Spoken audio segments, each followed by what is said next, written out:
በኢትዮጵያ ግብርናና በጎ አድራጎት ስራዎቿ አሻራዋን እያሳረፈች የምትገኘው ወጣቷ ባለሀብት በረከት ገበሬዋ በደረሰባት ሁለተኛ ጊዜ እንግልት የተሰማትን ሀዘንና ቅሬታ በይፋ ገልጻለች። ለሁለተኛ ጊዜ በከባድ ክስ እንድትያዝ ያደረጋት ጉዳይ ከመጀመሪያው ክስ የከፋ ነውና የክስ ሂደቱን እናስቃኛችኋለን። ኮሜዲያን እሸቱ በባምቢ ጉዳይ ሳይሆን በሌላ ያልተጠበቀ ክስ ተመስርቶበታል። ክሱ ምን እንደሆነ እንመለከታለን። በትላንትናው ዕለት አደጋ የደረሰባቸው ጃኒና የአዶናይ ወንድም ያልተጠበቀ የጤና ሁኔታ ምን ይመስላል የሚለውን እንዲሁም ለማህበራዊ ሚዲያ መነጋገሪያ እንጂ ሆን ተብሎ ተገጨን የሚል ዜና ያሰራጩት እንዴት የተገጨ ሰው ከከባድ አደጋ የተረፈ ሰው በአንድ ቀን በፋሻ ተጠቅልሎ መራመድ ይጀምራል? ይህ ለእይታ ለማግኘት የተደረገ ሴራ ነው የሚሉም አልጠፉም። ሁሉንም በቅደም ተከተል እንመለከታለን። ኮሜዲያን እሸቱ በህግ ሊጠየቅ እንደሆነ ጃኒ ማለት ብር ከተሰጣት ቦምብ አስታጥቀው ቀጥ ብለሽ ብትላት እንደዚህ አይነት እርምጃ ከመውሰድ የማትመለስ በጣም ኃይለኛ ልጅ ናት። መቼ ወዲህ ነው በ24 ሰዓት እግራቸው የተሰበረ ፋሻ ተደርጎ የሚራመደው? ጉድ! ድራማ ነው በሉኝ፣ ድራማ ነው በሉኝ፣ ድራማ ነው። ሰላም የዩቲዩብ ቻናል ቤተሰቦቻችን፣ ሰላምታችን በያላችሁበት የዓለም ዳርቻ ይድረሳችሁ። ይህ ምን አሉሸው የዩቲዩብ ቻናል ነው። በማህበራዊ ሚዲያ መነጋገሪያ የሆኑ ጉዳዮችን፣ አጀንዳዎችን እያነሳን የምንነጋገርበትና የምንወያይበት የእናንተው ቤት ነው። ምን አሉሸው ከፕሮግራሙ ቆይታችሁ ጋር ደግሞ እኔ አብራችሁ ቆይታ አደርጋለሁኝ። አብራችሁን ቆዩ። ሙሉ መረጃ ታገኙበታላችሁ።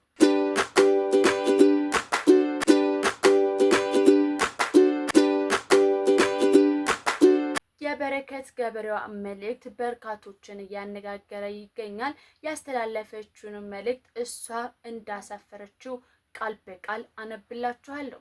ተበዳይ ዝም ካለ ተከሳሽ ይሆናል። ሀገሪቱን 8 ሚሊዮን ብር አሳጣሻት አሉኝ እኮ። በገዛ ንጹህ ገንዘቤ ስላመመኝ ወደ ስራ ቶሎ ባልመለስም በፍርድ ቤት አስገዳጅነት ትዕዛዝ ወዲያው ነበር የተፈታሁት። ሀይ ሀገሬ፣ እኔ ላቢ አልነበረም የሰጠውሽ ደሜን ነው። እኔን አስረውኝ በስሜ ለሸጡት ነዳጅን እኔ ተጠያቂ ማድረግ ከግፍም ግፍ ነው። ሀገሬ ግን እውነት በጣም አዘንኩብሽ፣ ተቀየምኩሽ፣ አፈርኩብሽ። ከሰለጠነ ከሀብታም ሀገር መጥቼ ድቅድቅ ያለ ጫካ ገባው። ዝቅ ብዬ ሰራው። ለሴቶች እህቶቼ ኩራት ሆንኩኝ። 3 ትምህርት ቤት ገንብቼ አቅመ ደካማ ህጻናትን አስተማርኩኝ። ምገባ ማዕከል 55 ሚሊዮን ብር ገንብቼ አረጋውያንን ጦርኩኝ። የፌዴራል ፖሊስ በስራ ላይ ያሉ የተጎዱ አባሎቻቸውን በአቅሜ ደገፍኩኝ። ሀገሬ ስትፈልገኝ አጠገቧ ቆምኩኝ። የቦረና ድርቅ ላይ ነበርኩኝ። የጎፋ መሬት መንሸራተት ተሳትፌያለሁ። እናቶችና ህጻናት በነፃ የሚታከሙበት ክሊኒክም ገንብቼ ለምስኪን ወገኖች አበርክቻለሁ። ምስኪኑ ማህበረሰብ በኑሮ ውድነት እንዳይንገላታ የምችለውን አደረግኩኝ። ይህ ውሸት ነው ሀገሬ ስቲል ጠይቅሽ? ለምን በውሸት ከሰሽኝ? ከመንግስት ጎን የቆምኩት እኮ የተሻለች ኢትዮጵያን አያለው በሚል ተስፋ እንጂ ስላገኘው ስለተጠቀምኩ አይደለም። ብልጽግና ከኔ ወሰደ እንጂ እኔ ከብልጽግና ሆነ ከመንግስት ምንም ወስጄም ተጠቅሜም አላውቅም። አንድ ስንዝር የከተማ መሬት እንኳን ጠይቄ ወስጄም አላውቅም። ሀገሬ እውነት በጣም ተቀየምኩሽ። ከጉለት የሰጠውሽ እንጂ 1 ብር አልነጠኩሽም። በነፍሴ ምላለው እግዚአብሔር ይመስክርብኝ። እንዳልሰራ ከፈለግሽ ካልፈለግሽኝም ምን አለበት ከነ ሙሉ ክብሬ ወደ መጣውበት ብትሸኝኝ። ያለ ስሜ ስም ከምትሰጪኝ እኔ አልረግምሽም። ከዚህ በፊት ብዙ ጀግኖች ብዙ የደከሙልሽ ውለታቸው ስለበላሽ ረግመውሻል። ያ በቂ ነው። የልጆች እናት እንደሆንኩ እያወቁ ህግ እንዲያስከብሩ ህዝብና መንግስት አምኖ ያስቀመጣቸው ግለሰቦች በሴትነት ክብሬ መጡብኝ። ሰው ሀገር ለፍቼ ያመጣሁትን ገንዘቤን ያለ አግባብ ቀሙኝ። እና ሀገሬ ለኔ ይገባኛል እንዴ? የራሳቸውን የሚዲያ ሰራዊት አዘነቡብኝ። ፍርድ ቤት 14 ጊዜ ቀርቤያለሁ። 7 ጊዜ ዳኞች እንድፈታ አዘዋል። እኔ እዚህ ሀገር የመጣሁት ህግና መንግስት አለ ብዬ ነው። ለእኔ ድርሻ ወይም ደግሞ ለእኔ እርሻ የተፈቀደ 466,000 ናፍጣ የናፍጣ እጥረት ሀገሪቱ ላይ ያስከተለ ስትሉ ትንሽ አይከብዳችሁም? ለዛውም ዶክመንቱን በምታዩት መልኩ ራሳቸው አስረውኝ በሸጡት ነዳጅ ውስጥ መልሰው እኔን ተጠያቂ ማክበር የሴቶችን ቀን ሳይሆን ራሳቸውን ሴቶችን ነው። ይህ እጅግ የሚነካ የበረከት ገበሬዋ መልእክት ነው። ይህን አስተላልፋለች። ነገር ግን በአሁን ሰዓት የምትገኘው በክስ መዝገብ ውስጥ ነው። ሁላችንም እንደምናውቀው በረከት ገበሬዋ ከዛሬ የሆነ ጊዜያቶች በፊት በእስር ላይ እንደነበረችና ከጥቂት ጊዜያቶች በኋላ ደግሞ መለቀቋ ተሰምቶ ነበረ። ታዲያ ይህንን የህግ አግባብ እንዴት ተመለከታችሁት? ሀሳብ አስተያየታችሁን ኮሜንት ላይ ያስቀምጡልን። እሸቱ ሊታሰብ ነው። በባምቢ ጉዳይ ብላችሁ እንዳታስቡ። ባምቢ ከሰሰችው ብላችሁም እንዳታስቡ። ከኮሜዲያን መለስ ጋር ተያይዞ እንግዲህ ደግሞ ያልተጠበቀ መረጃ ወጥቷል። ከሰሞኑ እንደምናስታውሰው ሁላችንም በባምቢ ጉዳይ በርካታ ርዕሰ ጉዳዮች ተነስተው መነጋገሪያ ሆኖ ነበረ። ታዲያ ያ ጉዳይ ረገብ ብሎ አሁን ደግሞ እሸቱ በሌላ ክስ የመጣ ይመስላል። የክስ ሂደቱም ደግሞ የኤአይ ስልጠና መስጠት የሚችሉ ህጋዊ እውቅና ያላቸው ተቋማት ብቻ ናቸው ሲል የኢትዮጵያ አርቲፊሻል ኢንተለጀንስ ኢንስቲትዩት አስታውቋል።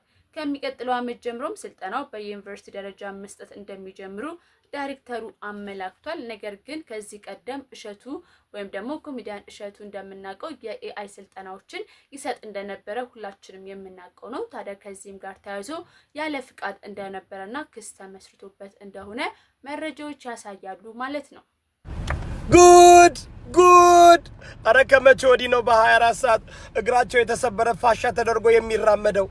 ጉድ! ድራማ ነው በሉኝ፣ ድራማ ነው በሉኝ፣ ድራማ የሰገጤ ድራማ ነው በሉኝ። ምን እሺ ነው? ውሸት ነው? እንቅስቃሴ እያደረገ ነው ያለው። ፈጣሪ ጨርሶ ይማርህ፣ ለቤትህ ያብቃህ። ወደ ሌላ ርዕሰ ጉዳዮችን ስንገባ እንግዲህ በጃኒና በአዶናይ ወንድም በኩል የተመለከትነው አደጋ ነበረ። በዚህ አደጋ ምክንያት በርካቶች አስተያየታቸውን ሲሰጡ ነበረ። በተለይ ደግሞ ሊያሹ ከነጃኒ ጉዳይ በተጨማሪ የኮሪደር ልማቱ ያሳስበኛል የሚለው ጉዳዩ እጅግ አነጋጋሪ ሆኖ ቆይቶ ነበረ። ታዲያ የትኛው ስንት አበባ ተጎዳ፣ ስንት መብራት ጠፋ ብላ የተናገረች ንግግር ብዙዎችን አስቆጥቷል። በዚህም ጋር ተያይዞ እንግዲህ እነ ጃኒ ደህና መሆናቸውን እና የአዶናይ ወንድም ደግሞ በፋሻ ተጠቅልሎ እንደምታዩት በዚህ መልኩ ትንሽ ለመራመድ እየሞከረ የሚገኘውን ቪዲዮ አሰራጭቶ ነበረ። በዚህም ከአዶናይ ጋር ማማችነታቸውን እጅጉን ያሳዩበት ቪዲዮ ነበረ። በኮሜንት ላይ ወንድሜ በዚህ ዓመት ፈተና በዛብን የሚል ጽሁፍ ኮሜንት ላይ ሲያስቀምጥ አዶናይ በተቃራኒው ደግሞ ወንድሙም አዞ እናልፈዋለን የሚልም ኮሜንትን መልሶለታል ማለት ነው።